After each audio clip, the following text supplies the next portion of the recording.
धर्मराज युधिष्ठिर ने कहा, हे केशव, आषाढ़ शुक्ल एकादशी का क्या नाम है? इस व्रत के करने की विधि क्या है और किस देवता का पूजन किया जाता है? श्री कृष्ण कहने लगे कि हे युधिष्ठिर, जिस कथा को ब्रह्मा जी ने नारद जी से कहा था वही मैं तुमसे कहता हूँ। एक बार देव ऋषि नारद जी ने ब्रह्मा जी से इस एकादशी के विषय में जानने की उत्सुकता प्रकट की।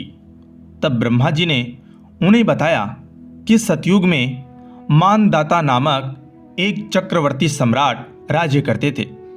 उनके राज्य में प्रजा बहुत सुखी थी, किंतु भविष्य में क्या हो जाए यह कोई नहीं जानता। अतः वे भी इस बात से अनभिज्ञ थे कि उनके राज्य में शीघ्र ही भयंकर अकाल पड़ने वाला है। उनके राज्य में पूरे 3 वर्ष तक वर्षा न होने के कारण भयंकर अकाल पड़ा। इस अकाल से चारों ओर त्राही त्राही मच गई। धर्म पक्ष के यज्ञ, हवन, पिंडदान, कथाव्रत आदि में कमी हो गई। जब मुसीबत पड़ी हो तो धार्मिक कार्यों में प्राणी की रुचि कहाँ रह जाती है। प्रजा ने राजा के पास जाकर अपनी वेदना की दुहाई दी। राजा तो इस स्थिति को लेकर पहले से ही दुखी थे। वे सोचने लगे कि आखिर मैंने ऐसा कौन सा पाप कर्म किया है जिसका दंड मुझे इस रूप में मिल रहा है। फिर इस कष्ट से मुक्ति पाने का कोई साधन करने के उद्देश्य से राजा सेना को लेकर जंगल की ओर चल दिए। वहां विचरण करते करते एक दिन वे ब्रह्मा जी के पुत्र अंगिरा ऋषि के आश्रम में पहुंचे और उन्हें साष्टांग प्रणाम किया।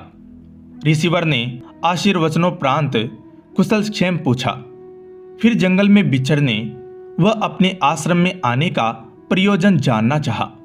तब राजा ने हाथ जोड़कर कहा, महात्मन, सभी प्रकार से धर्म का पालन करता हुआ भी मैं अपने राज्य में दुर्भिक्ष का दृश्य देख रहा हूं।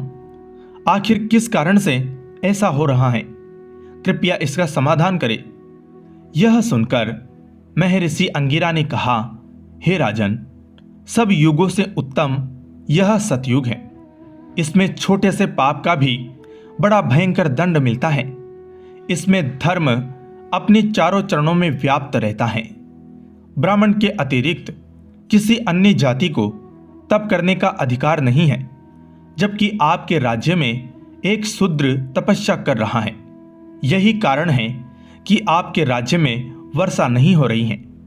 जब तक वह काल को प्राप्त नहीं होगा तब तक यह दुर्भिक्ष शांत नहीं होगा।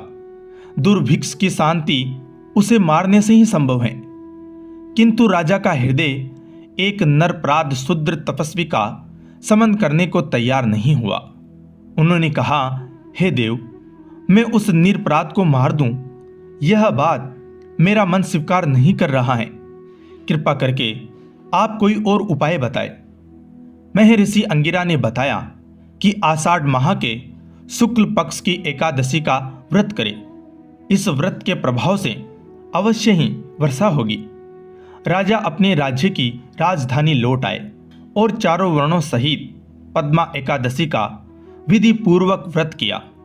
व्रत के प्रभाव से उनके राज्य में मूसलाधार वर्षा हुई और पूरा राज्य धन धान्य से परिपूर्ण हो गया। ब्रह्मवैवर्त पुराण में देवशयनी एकादशी के विशेष महात्म्य का वर्णन किया गया है।